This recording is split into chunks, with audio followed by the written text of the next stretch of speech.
Picture this.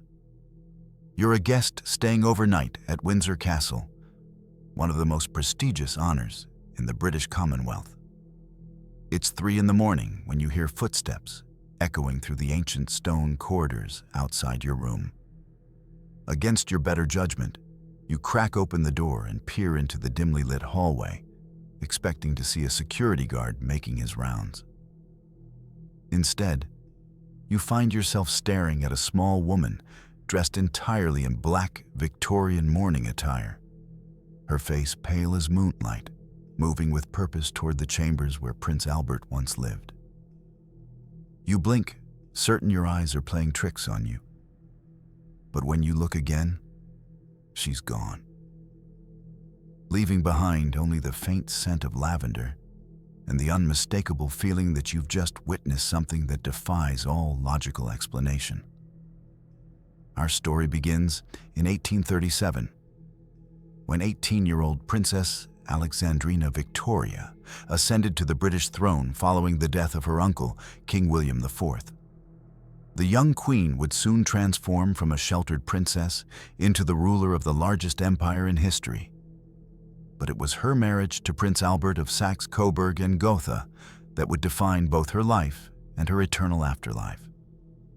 On February 10th, 1840, Victoria married her first cousin Albert in the Chapel Royal of St. James's Palace.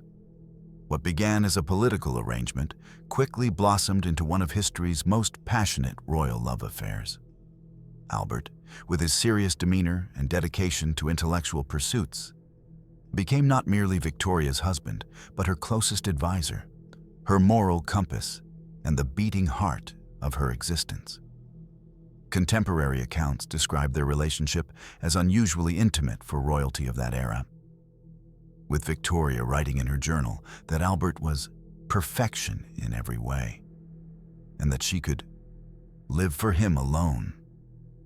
Windsor Castle became their sanctuary, a place where the royal couple could escape the pressures of court life and raise their 9 children in relative privacy. The castle, with its 1,000-year history and medieval architecture, provided the perfect backdrop for their domestic happiness. Albert threw himself into modernizing the estate, redesigning the gardens, and creating what Victoria called their dear, blessed home. The Blue Room in the castle's private apartments became Albert's favorite retreat, where he would work on correspondence and spend quiet evenings with his beloved wife. But on December 14th, 1861, tragedy struck with devastating finality. Prince Albert, suffering from what contemporary medical records indicate was typhoid fever, lay dying in the very Blue Room that had once been their haven of happiness. Victoria maintained a desperate vigil by his bedside, refusing to accept that her angel could be taken from her. According to eyewitness accounts from the royal physicians, Albert's final words were spoken in German to his grief-stricken wife, though their exact content remains a mystery that would haunt Victoria for the remaining 40 years of her life. Albert's death at age 42 shattered Victoria's world completely. Historical documents from the royal archives reveal the Queen's profound psychological transformation following the tragedy. She immediately ordered that Albert's room be maintained exactly as he had left it, with fresh clothes laid out daily and hot water brought for his morning shave. No one was permitted to disturb the arrangement, and Victoria would visit the room daily to pray and commune with Albert's memory.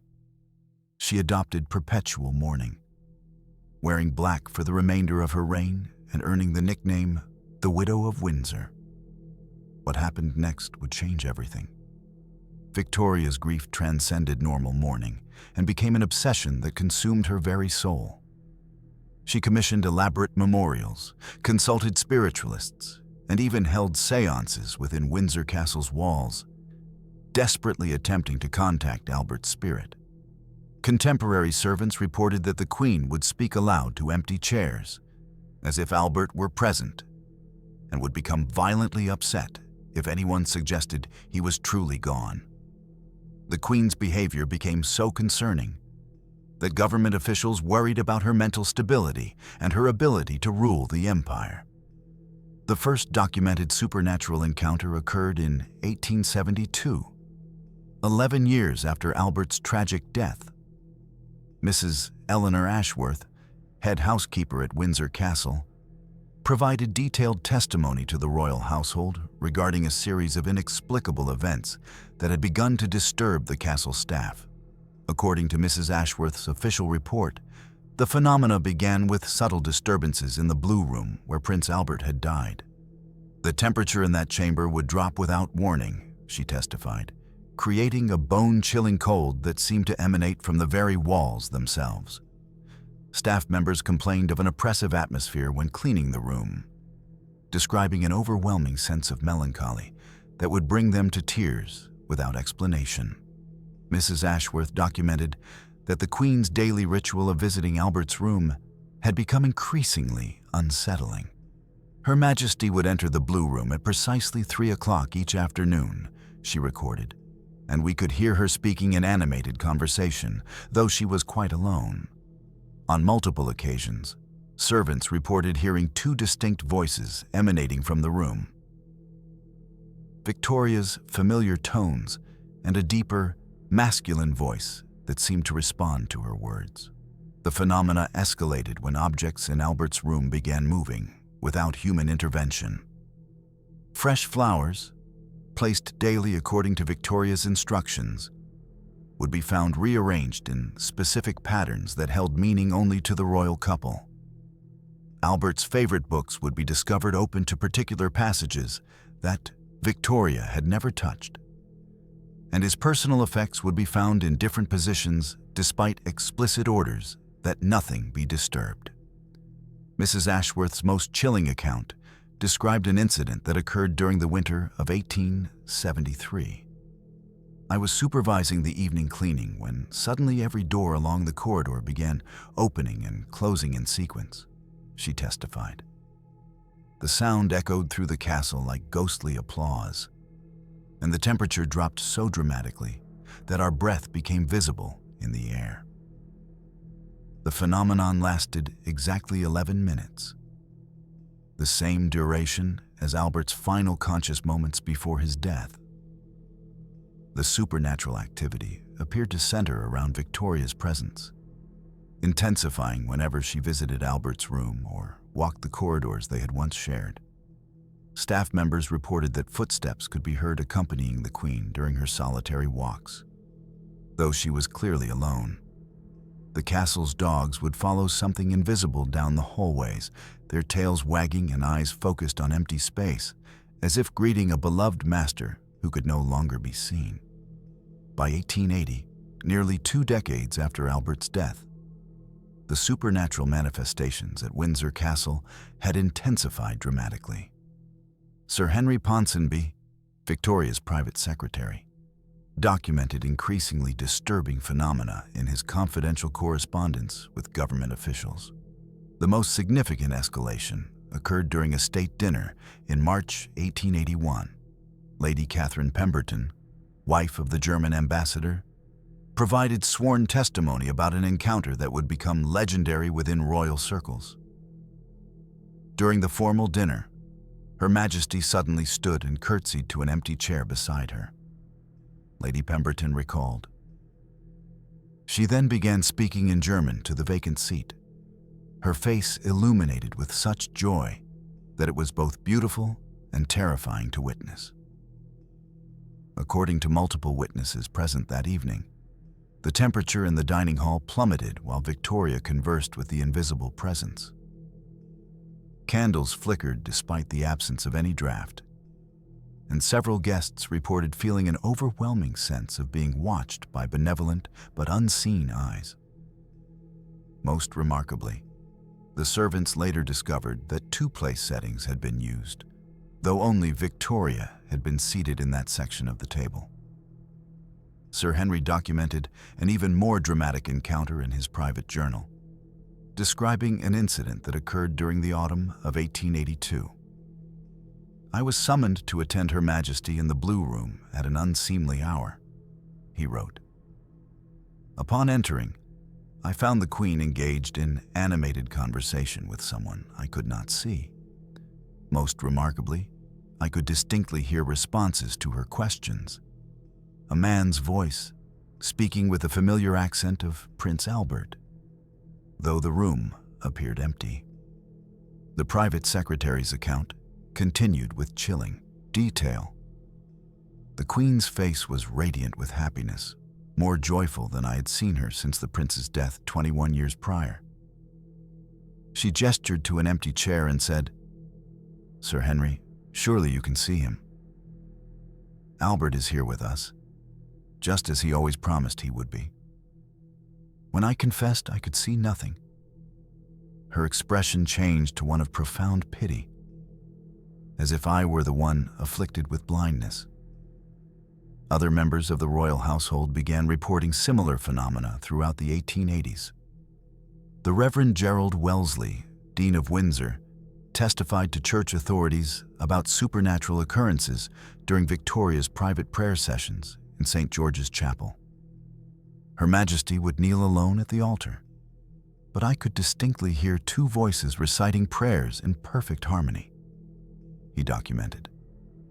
The second voice possessed Prince Albert's distinctive Germanic pronunciation, though no living person was present beside the Queen. The supernatural activity was not limited to Victoria's direct presence. Castle staff reported that Albert's ghost had begun appearing independently, always in locations significant to his earthly life. Mr. James Morrison, the head gardener, testified that he frequently observed a tall, bearded figure walking through the East Terrace garden, examining the rose bushes that Albert had personally planted. The figure would appear at dawn, always wearing the same brown coat that His Late Highness favored for morning walks, Morrison stated. When I approached to offer assistance, the figure would fade like morning mist, leaving only the scent of his preferred cologne lingering in the air. Perhaps most disturbing were the reports from the Queen's personal attendants. Miss Rebecca Thompson, Victoria's dresser for over 30 years, documented that the Queen had begun setting out 2 cups for morning tea and would become agitated when staff attempted to remove the extra setting. Her Majesty insists that Prince Albert joins her each morning, Thompson wrote in her diary. She speaks to him as naturally as if he were seated across from her, and claims he offers advice on matters of state and family concerns. The phenomena reached such intensity that several staff members requested transfers to other royal residences, claiming they could no longer bear the emotional weight of witnessing the Queen's supernatural encounters. Yet Victoria herself seemed more at peace during this period than she had been since Albert's death, suggesting that whatever force bound them together was providing her with genuine comfort from beyond the grave. The most extraordinary supernatural encounter in Windsor Castle's history occurred on December 14, 1896, exactly 35 years after Prince Albert's death. This climactic manifestation was witnessed by multiple members of the royal family and household staff, creating the most thoroughly documented ghostly encounter in British royal history. The Taxeti evening began with Victoria's annual memorial service in Albert's honor, held privately in the Blue Room where he had died. Princess Beatrice, Victoria's youngest daughter and constant companion, provided the most detailed account of the evening's events in her personal diary, which remained sealed in the royal archives until 1950. Mama had been unusually agitated throughout the day, Princess Beatrice wrote, speaking frequently of feeling Albert's presence more strongly than ever before. As we entered the Blue Room for evening prayers, the atmosphere felt charged with an inexplicable energy that made the very air seem to vibrate with anticipation. According to Beatrice's testimony, Victoria immediately noticed something extraordinary upon entering the room. She stopped suddenly in the doorway and exclaimed, "He's here! Oh, my darling Albert, you've come back to me." Her face was transformed with a radiance I had not seen since childhood, and she rushed toward the chair where Papa always sat during his lifetime. What happened next defied all rational explanation. Multiple witnesses, including Princess Beatrice, the Duchess of Albany, and 2 ladies-in-waiting, testified that a figure began to materialize in Albert's favorite chair. The apparition appeared gradually, first as a shimmering outline, then gaining substance and clarity until the unmistakable form of Prince Albert sat before them. The figure was perfectly solid and lifelike. Princess Beatrice documented. Papa appeared exactly as he had in his final years, wearing his familiar evening dress and the Order of the Garter. His eyes, those kind blue eyes we all remembered so well, were fixed lovingly upon Mama with an expression of infinite tenderness. When he smiled, it was with the same gentle warmth that had comforted us all during his earthly life. The Duchess of Albany, Albert's daughter-in-law, provided corroborating testimony that added chilling details to the encounter. Prince Albert appeared completely substantial, not ghostly or transparent as one might expect, she wrote to her sister. He reached out his hand toward the Queen, and when she grasped it, we could see her fingers intertwining with his. The joy on both their faces was so profound that several of us began weeping, overwhelmed by the beauty and tragedy of their reunion. Most remarkably, the ghostly Prince Albert spoke directly to the assembled witnesses. Sir Arthur Bigg, Victoria's private secretary, who had been summoned to document the encounter, testified that Albert's voice was exactly as we remembered it, with the same gentle German accent and the same loving tone he had always used when addressing his beloved wife. According to Sir Arthur's official account, Albert delivered a message that would haunt those present for the remainder of their lives. My dearest Victoria, our separation is nearly ended. Soon you will join me in the eternal peace we have both longed for. But until that blessed day arrives, I will remain close to you, watching over our children and the realm we serve together. The apparition then addressed the entire room, speaking words that Princess Beatrice recorded verbatim. Do not mourn for us when that day comes, for death is merely a doorway to our truest reunion. The love that binds Victoria and me is stronger than the grave, and Windsor Castle will always be our eternal home, where our spirits will find peace together at last. The ghostly encounter lasted approximately 20 minutes, during which Albert and Victoria conversed privately in German, while the other witnesses watched in amazed silence. Those present reported that the Queen's entire demeanor transformed during the visitation, with years of grief and loneliness seeming to lift from her shoulders as she basked in her husband's supernatural presence. As the apparition began to fade, Albert rose from his chair and approached Victoria one final time. He placed his hands upon her face with infinite gentleness, Princess Beatrice recorded, and spoke words that only she could hear. When he kissed her forehead in farewell, Mama's expression became one of perfect serenity, as if she had received the answer to every prayer she had offered during their long separation. The encounter concluded with Albert's figure dissolving gradually into the evening shadows, but not before he turned toward the assembled witnesses and bowed gracefully, acknowledging their presence with the same courtly dignity he had displayed in life. As his form disappeared completely, the blue room was filled with the overwhelming scent of orange blossoms, the same flowers that had decorated his and Victoria's wedding ceremony 56 years earlier. In the aftermath of this extraordinary visitation, Victoria's behavior changed dramatically. The crushing grief that had defined her widowhood was replaced by a peaceful acceptance and quiet anticipation. She began speaking openly about joining Albert in death, not with morbid obsession, but with the joyful expectation of a long-separated lover awaiting reunion. Those closest to the Queen noted that she seemed to carry on continuous conversations with an invisible presence. But these exchanges brought her comfort rather than distress.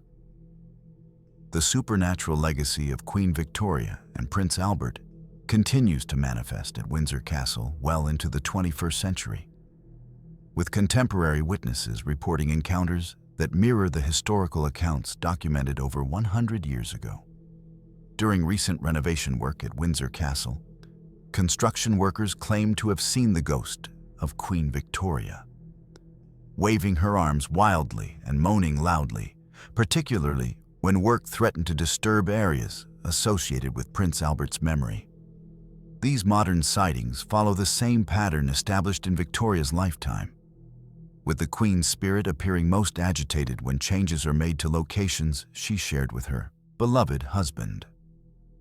Members of the current royal family, including the late Queen Elizabeth II and Princess Margaret, have allegedly witnessed the presence of Queen Victoria's spirit within Windsor Castle.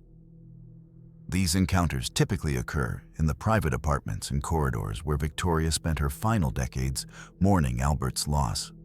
Modern royal staff members, speaking on condition of anonymity, report that Victoria's ghost continues to maintain her daily routines, with sightings concentrated around 3 o'clock in the afternoon, the exact time she visited Albert's room during her lifetime. Security personnel at Windsor Castle have documented unexplained phenomena that directly correlate with the historical accounts. Modern surveillance equipment has captured mysterious temperature fluctuations in the Blue Room, with thermal cameras recording cold spots that move through the space in patterns consistent with human movement. Electronic monitoring systems frequently malfunction in areas where Victoria and Albert's spirits have been reported, with devices shutting down or resetting without technical explanation. Recent visitors to Windsor Castle have provided testimonies remarkably similar to those recorded in Victorian times. Dr. Margaret Sheffield, a historian who spent extensive time researching in the Royal Archives, reported experiencing an overwhelming sense of melancholy while working in the areas once occupied by Victoria and Albert. "I distinctly heard the sound of muffled sobbing coming from an empty corridor," she testified. "When I investigated, I found the hallway completely deserted. But the emotional impact was so profound that I was moved to tears myself." Tour guides at Windsor Castle acknowledge that supernatural encounters remain a regular occurrence, though official policy prevents them from discussing specific incidents publicly. Unofficial accounts from staff members describe ongoing phenomena, including the sound of footsteps in empty corridors, doors opening and closing without human intervention, and the periodic appearance of two figures walking hand in hand through the castle's private gardens during early morning hours.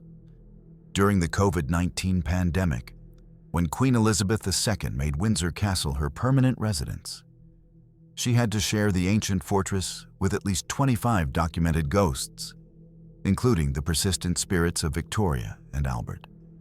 Modern residents of the castle report that the ghostly couple's presence seems particularly strong during times of royal family celebrations or tragedies, as if their spirits continue to participate in the emotional life of their descendants. Contemporary paranormal investigators who have been granted access to Windsor Castle consistently report evidence of supernatural activity in locations associated with Victoria and Albert's earthly relationship. Electromagnetic field detectors register unusual readings in the Blue Room and surrounding corridors, while digital recording equipment captures unexplained voices speaking in Victorian-era English and German accents.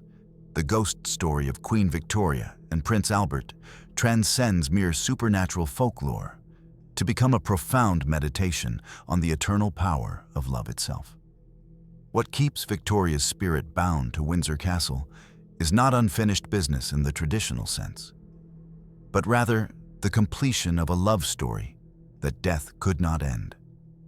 Her ghostly presence represents the ultimate triumph of devotion over mortality, proving that some bonds are indeed too strong for the grave to sever. Perhaps the most remarkable aspect of this enduring haunting is its essentially benevolent nature. unlike the tormented spirits that populate most ghost stories. Victoria and Albert's supernatural presence at Windsor Castle brings comfort rather than fear to those who encounter them. Their ghostly manifestations seem designed not to frighten the living, but to demonstrate that true love creates its own form of immortality. The continuing sightings at Windsor Castle raise profound questions about the nature of consciousness, love, and the afterlife.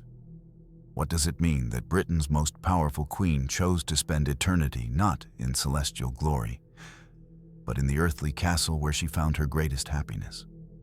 Perhaps Victoria's ghost teaches us that heaven is not a distant realm, but rather any place where we can be reunited with those we love most deeply. The next time you visit Windsor Castle, remember that you walk through corridors where the greatest love story in royal history continues to unfold.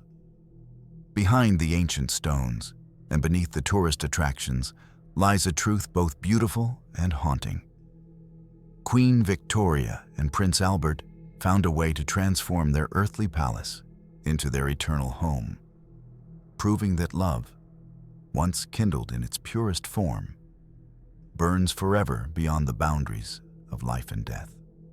What would you do if you encountered their spirits still walking hand in hand through the shadows of their beloved Windsor Castle, finally together for all eternity?